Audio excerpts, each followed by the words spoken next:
Chose promis, chose due, Madame, Messieurs, bienvenue dans votre tout premier numéro, les 0 numéros de votre rendez-vous du soir, cette grande émission de la Missunga Télévision. Nous sommes encore ici présents pour vous, une émission qui va essentiellement vous amener dans l'univers de l'actualité, des analyses, mais aussi des décryptages sur le plan social, économique et politique de notre pays. Et pour ces nouveaux numéros, je vous invite, Madame, Messieurs, à décortiquer et à vous amener ensemble avec moi sur ces beaux plateaux de la AMTV dans les diverses questions qui taraudent, bien sûr que oui, les questions politiques de notre pays. Il s'agit notamment pour les grandes thématiques de ce nouveau numéro ou encore de cette grande émission, les démarches de prélats catholiques et l'ECC, quelle ici des sorties, après bien sûr leur invitation ou leur rencontre avec le président de la République d'Angola, Joao Lourenço, et puis nous allons parler des propos tenus par l'honorable Christophe Mbosso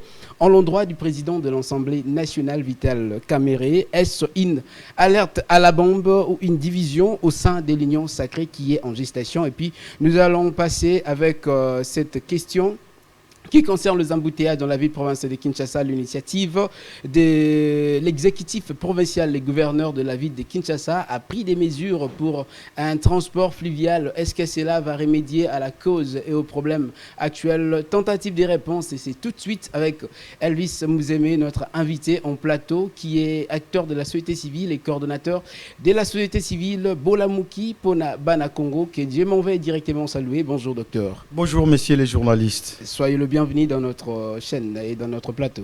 Merci beaucoup de nous recevoir dans ce beau cadre à MTV. Je suis ravi. Je salue toutes les mamans congolaises et les mamans africaines qui célèbrent ce mois de mars. Je salue toute la base du Mont Amba et toutes nos femmes. Je vais soutenir mes FARDC par rapport à l'agression de mon pays. Merci bien. Déjà, les premières impressions, vous avez visité la chaîne Missunga Télévision qui vient de voir le jour, mais notamment avec des grands programmes comme celui-ci, que vous êtes le tout premier invité, je vous précise. Quelles sont vos impressions? Toute œuvre congolaise mérite nos soutiens. Je vais remercier les promoteurs. Je vais remercier tous les collaborateurs qui prennent à ce que cette œuvre puisse être soutenue, puisse être aller de l'avant. C'est un beau cadre. Mes impressions sont les meilleures. Mes impressions sont les impressions congolaises. Et voilà quoi, nous soutenons l'œuvre et le cadre est satisfaisant. Et nous demanderons à vous les collaborateurs de bien soutenir votre promoteur pour que les choses aillent de l'avant. Gérer un bon escient. Qu'est-ce que vous pensez soutenir le collaborateur? Gérer un bon escient ou encore bien utiliser le matériel? Mais ce n'est pas le sujet, je vais directement. J'aimerais dire qui est la discipline envers les uns les autres pour l'avancement des bonnes choses. Voilà. Merci beaucoup. Je m'en vais, docteur, avec la toute première question. Vous avez suivi et vous suivez de près l'actualité du pays, la démarche poursuivie jusqu'à présent par le prélat catholique et l'Église du Christ au Congo, l'ECC. Et qu'est-ce que ça vous dit aujourd'hui, pendant que ça taraude quelque part, mais ça dit un mouvement et une mouvance pour que le prélat puisse continuer avec une volonté ferme de pouvoir faire réunir, comme ils ont dit, sur un pacte social. Est-ce que ça vous dit quelque chose? Bien, merci. Moi, je pense que cette démarche des prélats de l'Église associée avec l'Église catholique, l'ECC, cette approche peut être perçue comme un appel, je ne sais pas moi, selon le dur nous avons suivi. Ça nous donne l'impression qu'ils ont besoin de dialogue, mais je ne sais pas dialoguer comment, dialoguer avec qui. Mais nous disons ceci, si la démarche est pour l'intérêt de la société, si la démarche est pour trouver la solution idoine par rapport à l'agression de cette nation, je pense que nous allons soutenir. Mais nous ne sommes pas des petits-enfants, nous devons comprendre, les prélats et les autres devraient, en termes clairs, expliquer à la société et à la population les vraies missions, ce qu'ils sont en train de faire, les tenants et les aboutissants. Mais jusqu'au jour d'aujourd'hui, vous et moi, vous êtes en train de comprendre qu'ils sont encore dans des pourparlers, ils sont ça et là. Mais est-ce que réellement, c'est la volonté de la population, tout en sachant que l'Église a souvent accompagné les processus démocratiques dans notre pays. Mais l'Église a été toujours du côté de la population. Eh bien, mais c'est ce Ça, que vous le savez. C'est ce que je suis en train de dire, que si l'Église, c'est abstraite, mais ce sont les individus qui composent Non, mais l'Église est représentée, M. Mouzémé. Il y a le prélat catholique, il y a bien sûr le monseigneur de l'ancien Cholet, et de l'autre côté, le révérend Eric Senga. Comment pouvez-vous dire que l'Église est abstraite? Mais lorsque j'ai dit ça, il a fallu que vous donniez des précisions, comme vous venez de dire, comme vous venez de préciser, messieurs les journalistes. Moi qui vous parle, je suis fervent chrétien catholique, comme dit les gens de ça, mais ici nous parlons. Un chrétien qui ignore qu'il y a l'Église qui est présente. Non, non, nous ignorons pas. Ici nous parlons d'un problème crucial qui est de la nation. Cette Église est composée des êtres humains, qui chacun a ses intentions, qui chacun a ses intérêts, que ce soit économique, que ce soit sociaux. Mais nous parlons ici d'un problème qui concerne la nation. La démarche, en ce moment ici, nous sommes agressés. C'est bien bon. Les prélats, les pasteurs ont pris la démarche pour parler avec le président de la République, chercher les uns des autres pour parler. C'est une bonne initiative. Mais nous aimerions savoir l'issue, nous aimerions savoir la fin, nous aimerions savoir quelle était l'intention primaire de nos pasteurs pour approcher le président de la République et les différentes parties prenantes par rapport à ces conflits. C'est là où nous sommes, messieurs les journalistes. Mais au-delà de ça, vous avez quand même une idée de ce qui va ressortir de leur démarche, puisqu'il s'avère important se réunir autour d'un pacte social comme le veut le prélat et le père de l'Église. J'aimerais savoir, lorsqu'il parle de pacte social, il ne faut pas qu'on se cache derrière des adverbes, il ne faut pas qu'on se cache derrière des mots, qu'on soit un peu clair, qu'on nous dise réellement qu'est-ce qui est caché derrière ça. Parce qu'au jour d'aujourd'hui, vous et moi, vous savez que nous sommes agressés. Vous savez que nous sommes menacés. Ça ne date pas d'aujourd'hui. Je n'ai pas découragé les démarches des prélats. Je ne suis pas là en train de nier les démarches des prélats. Mais j'aimerais savoir, parce qu'à l'issue de ça, ça sent l'odeur du dialogue.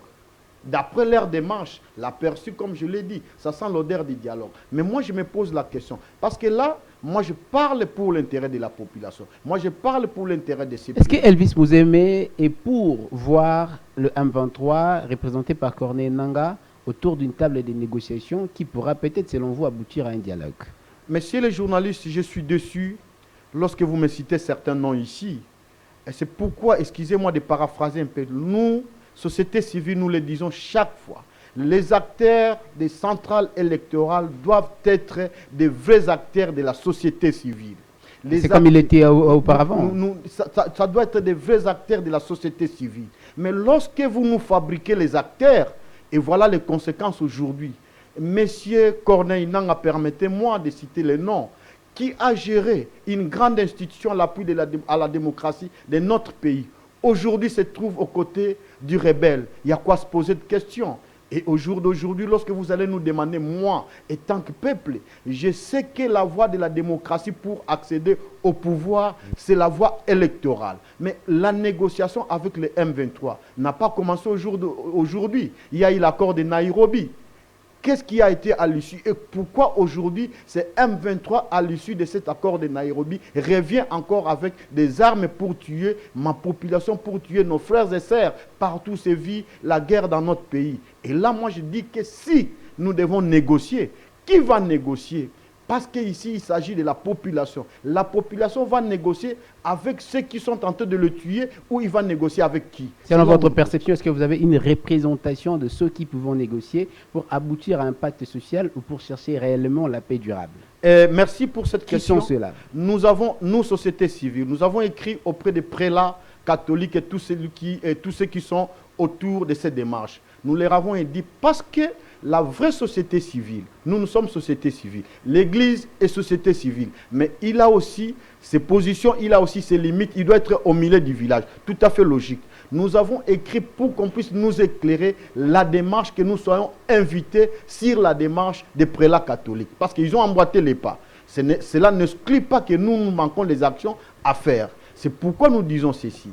Savoir les aboutissements, savoir ce qu'ils vont faire, ce qu'ils pensent faire, c'est à eux de nous dire Lorsque vous avez un projet, vous savez les tenants, vous savez les aboutissants, vous savez maintenant les développements. C'est à eux de nous dire, à l'issue de leur dialogue, à l'issue de leur pourparlers, qu'est-ce qu'ils attendent et ça sera pour quel intérêt. C'est là où nous sommes. Vous fustigez les intentions. J'aimerais bien savoir clairement, puisque vous fustigez les intentions, selon vous, de prélat catholique et de l'ECC, comme quoi ça va accoucher à un dialogue autour d'une table avec le M23, que vous n'êtes pas d'accord. Mais qui, selon vous, pourront être partie prenante à ce, s'il y avait réellement une intention pour un dialogue, qui, en dehors de M23, qui sème la terreur et la désolation dans la partie Est, peuvent être représentés pour que cette situation s'apaisantisse? Messieurs les journalistes, ici, il ne va pas s'agir d'une question de représentation. Ici, il s'agit d'une question... Mais il y a toujours une représentation de la population. S'il vous plaît, messieurs les journalistes, ici, c'est une question de loi. Ici, c'est une question de respect de la Constitution. Non, mais Elvis Mouzémé, là, nous ne parlons pas de la question de loi. Nous parlons d'une initiative. Mais cette initiative est prise pourquoi? Cette initiative est prise parce que nous sommes agressés. Lorsqu'on est agressé, nous devons nous défendre. Lorsque nous sommes agressés, comment nous allons nous négocier avec l'agresseur? Est-ce que, dites-moi, on est venu vous agresser ici, dans ces plateaux ici? Vous voulez négocier? Bien sûr, par moment, vous devez avoir un œil. Mais comment nous allons négocier? Est-ce que d'abord ces agresseurs ont donné leurs intentions? Pourquoi ils nous agressent? Nous devons d'abord identifier, mais je pense que déjà l'identification... Je pense qu'ils ont donné leurs intentions parce qu'ils ont dressé toute une litanie de recommandations ou des conditions avant de négocier. C'est déjà ça, les buts. Mais, messieurs les journalistes, un rebelle, un agresseur ne peut pas venir donner toute une litanie de propositions par rapport à un pays souverain. Moi, je pense que là, il y a quoi à revoir des calculs. Là, il y a quoi à se dire là-dessus. Comment un agresseur peut venir nous dire aujourd'hui, je suis venu vous agresser et voilà, aujourd'hui, je vous donne mes propositions pour cesser cette agression. Hormis le M23, qui, selon vous, peut penser que pourront nous être utiles pour la résolution de ces conflits? Les conflits, comme je l'ai dit, vous et moi, vous savez, le départ de cette agression du M23. C'est un mouvement qui a commencé depuis 2012, si je ne me trompe pas, si les mémoires ne trahissent pas. C'était à l'issue des conflits ethniques et des conflits des armées. Il y a eu un accord. Et qui, pour moi, cet accord a été plus en faveur... Vous échappez apparemment à ma question. Non, je ne suis pas en train d'échapper. Qui, selon vous, si vous pouvez aussi dénombrer, qui, selon vous, peut prendre part à des discussions pour qu'il y ait des résolutions concrètes par rapport à ces conflits? Ici... Je posais pour la deuxième fois cette question. Ici, moi je dis ceci.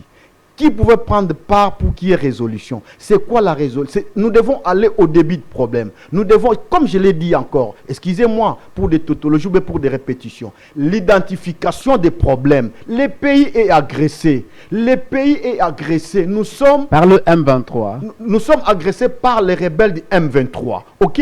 Et nous savons où est venu le M23. C'est pourquoi je dis, je ne suis pas en train de dévier la question. C'est partant de l'identification, le M23, c'est la source des conflits ethniques et l'infiltration des étrangers dans notre pays. Alors nous ne pouvons pas aller négocier. Et ici, lorsque vous me posez cette question, je dois aller plus loin de comprendre qui était le ministre de l'Intérieur à son temps lorsqu'on a commencé avec ces conflits ethniques. Qui peut prendre part, Elvis Mouzémé? C'est pour la troisième fois et puis je vais directement passer par une deuxième question. Qui peut prendre part à ce dialogue ou à une négociation quelconque? Il faut d'abord qu'on nous dise l'essence de cette négociation. Là, la population va décider parce qu'il s'agit de l'intérêt de la population. Il ne s'agit pas d'autres représentations. Il s'agit de l'intérêt de la population. C'est à la population de décider par rapport à son pays à travers ces représentants qui aujourd'hui nous sommes en train de regretter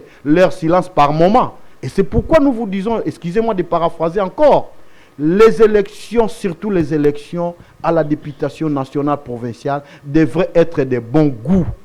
Et sinon, la suite, c'est ce que nous sommes en train de voir. Si vous avez les députés qui n'ont pas été selon la volonté de la population, et les conséquences, c'est ce que nous sommes en train de voir. Il y a certains, il y a quelques-uns qui sont l'issue de la volonté de la population. Mais la grande majorité, vous avez suivi comment les élections ont été entachées d'irrégularités, surtout les élections à la députation nationale et provinciale. Moi, je suis neutre.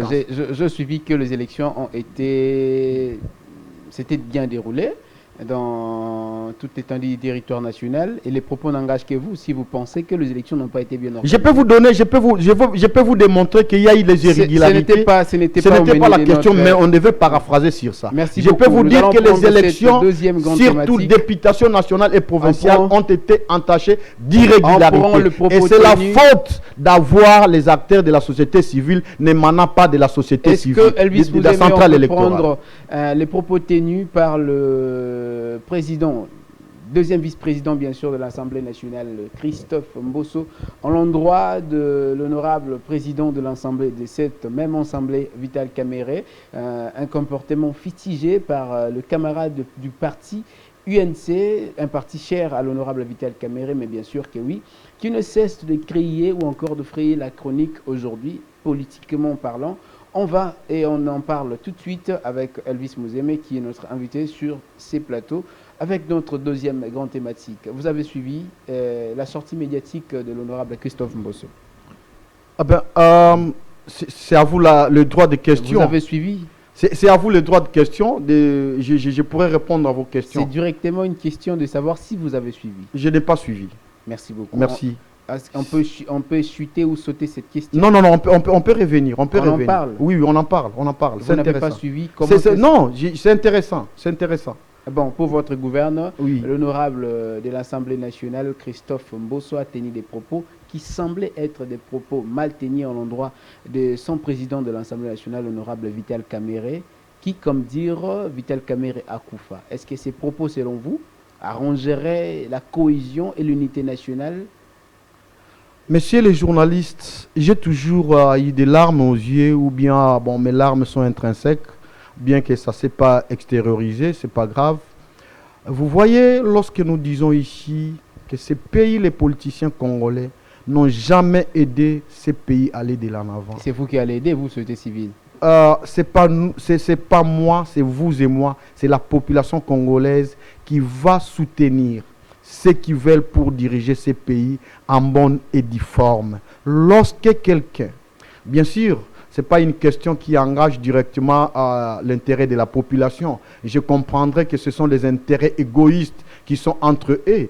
L'union sacrée, au jour d'aujourd'hui, lorsque vous parlez de l'union sacrée, dites-moi, cette coalition, ça a ramené quoi réellement face à la population? Si ce sont des propos pareils, moi étant que discipliné, je ne permettrai pas, vous qui avez suivi, je ne le permettrai pas, quelqu'un puisse souhaiter la mort à son frère. Et c'est ça même, l'ennemi, lorsqu'il vous voit qu'entre vous, vous n'êtes pas à l'aise, l'ennemi va profiter. Un grand messier comme celui-là, si on peut le dire, qui a géré cet hémicycle pendant longtemps, que cette population a tout donné, que le Congo a tout donné à ses grands-pères, au jour d'aujourd'hui, tenir de tels propos.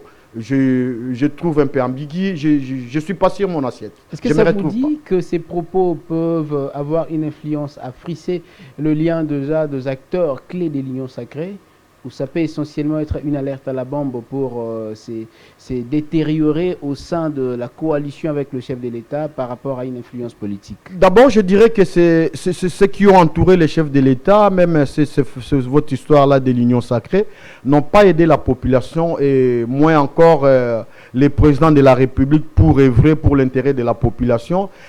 Leurs propos n'engagent que eux, pour à l'issue, pour leurs intérêts égoïstes, pour leurs intérêts de partage des gâteaux. Moi, je pense que si ces propos étaient pour l'intérêt de l'agression que nous avons aujourd'hui, si ces propos étaient pour l'intérêt de la nation, eh bien, on devrait quand même analyser, dire pourquoi on les souhaite et pourquoi il les souhaite.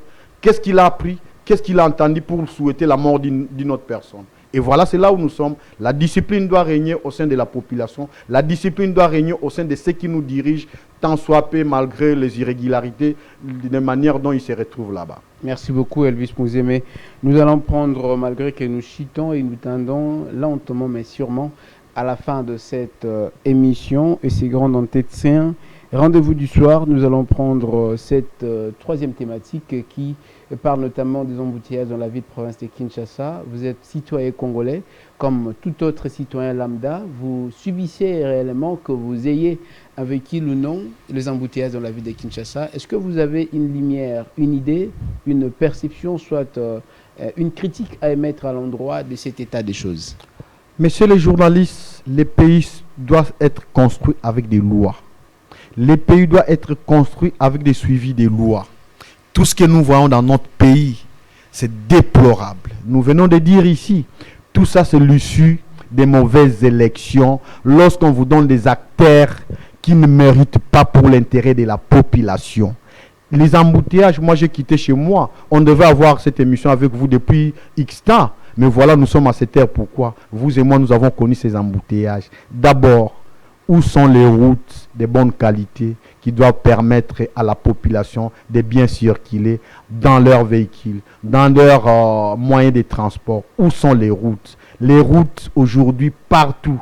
Vous, je ne sais pas moi, vous êtes à Lemba ou moi je suis à Lemba, mais allez-y voir même des petites routes secondaires. C'est déplorable. Comment les gens doivent circuler? Ce sont d'abord des transports privés qui nous transportent, mais ils se retrouvent devant les difficultés avec des routes impraticables.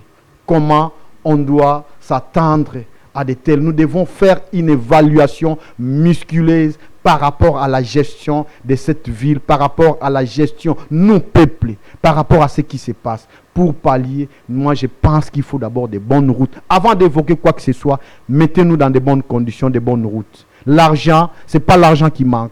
Ce n'est pas l'argent qui manque pour mettre la population sur aux bonnes conditions de leur circulation. Ce n'est pas l'argent qui manque, c'est la volonté. Lorsque vous avez les acteurs issus des irrégularités, ça donne des conséquences que nous avons aujourd'hui. Les élections provinciales, vous et moi, nous avons suivi ici. Vous avez appris ce qui était autour de ça. Et ceux qui sont là pour nous donner les meilleurs. Des embouteillages. Les embouteillages, je vous ai dit il y a trois questions. Avant de conclure, il y a trois questions que vous allez répondre de manière concise, précise. Je suis à votre disposition. Ces trois questions sont les suivantes. Premièrement, qui sont les acteurs impliqués pour que la population vive ses pires moments par rapport aux embouteillages? Je vous dirai avec précision, ce sont les députés que nous avons élus, qui devraient légiférer, qui devraient contrôler. Merci beaucoup. Merci, messieurs les journalistes. Est-ce que le palliatif de transport fluvial en RDC peuvent résoudre le problème aujourd'hui des embouteillages? Moi, je pense que ça, ce sont des positionnements personnels. Ça ne vient pas d'abord pour résoudre les problèmes de la population. Les vrais problèmes commencent d'abord d'arranger les routes qui sont impraticables. Commencez par là d'abord. Qu'on arrange d'abord les routes qui sont impraticables. Aménager d'abord la ville, que ça respire bien. Je pense que les autres questions suivront. Vous n'avez pas encore arrangé votre salon. Nous nous sommes dit d'être concis. Tout à fait. J'ai dit ceci. Pour moi, je pense que cette question-là n'a pas encore, c'est pas encore d'actualité pour nous, la population. Merci beaucoup. Les deux questions ont été répondues. La troisième, vous venez de dédouaner, excusez-moi, le gouverneur de la ville de province de Kinshasa et ses ministres, puisque vous venez de dire, ce sont les députés qui doivent s'en charger, avec la régulation, le contrôle et l'élaboration de lois. Tout à fait. Est-ce qu'aujourd'hui, vous pensez... Je ne l'ai pas dédouané. J'ai mis chacun à sa mission. Elvis Mouzemé, les questions et les réponses ont été concises et précises. Tout à fait, tout à fait. Ce sont vos réponses que j'ai prises. Est-ce qu'aujourd'hui, le gouverneur de la ville de province de Kinshasa n'est pas responsable des embouteillages? Une question concise, une réponse concise. Il est le premier responsable. Il est le premier responsable. Merci beaucoup. C'était Elvis Mouzemé, notre invité du rendez-vous du soir. C'était avec un réel plaisir que nous l'avons reçu. Pour vous, madame, messieurs, je crois avoir épuisé toutes les grandes questions pour votre satisfaction. Bien sûr que oui, d'autres questions, vous pouvez nous les faire parvenir via nos plateformes digitales, mais notamment tapez Missunga TV, vous êtes informés sur YouTube, TikTok, Facebook et j'en passe. Et sur notre page, likez et aimez, notamment en masse. Dernière petite opportunité ou encore cette dernière chance à notre invité pour briefer quelques petits mots dans 30 secondes. Merci, messieurs les journalistes. Tout celui qui trahit ce pays, tout celui qui trahit la volonté du peuple, va le payer. Au jour d'aujourd'hui, si vous faites les analyses, vous allez comprendre que la trahison, celui qui a trahi la volonté du souverain primaire, ceux-là sont en train de payer. Ils ont commencé déjà à payer. Au peuple congolais, restons résilients, restons éveillés. Ne donnons pas l'accès à l'ennemi pour venir nous tuer et prendre le pouvoir pour nous diriger demain. Ceux qui veulent le pouvoir, la meilleure voie, c'est les élections. Toutes les mamans, je vous demande de bien réfléchir en ces mois ici pour l'intérêt de cette nation. Les gouvernements, nous vous tirons, nous vous disons ceci. Vous êtes là, vos signatures, c'est pour servir la nation congolaise. Et nous, la population, nous en avons le droit de vous retirer toutes les signatures. Dès maintenant, vous demandons d'œuvrer pour la sécurité dans notre pays, d'œuvrer pour l'impact social, d'œuvrer pour l'équilibre social dans notre pays. Merci beaucoup. C'était le Dixit de notre invité. On clôt avec lui. Et restez branchés, suivant nos programmes, restez bien chez vous, comme j'ai l'habitude de dire. Vivez 100 ans. Le prochain rendez-vous, c'est avec vous. Et restez avec nous. Merci.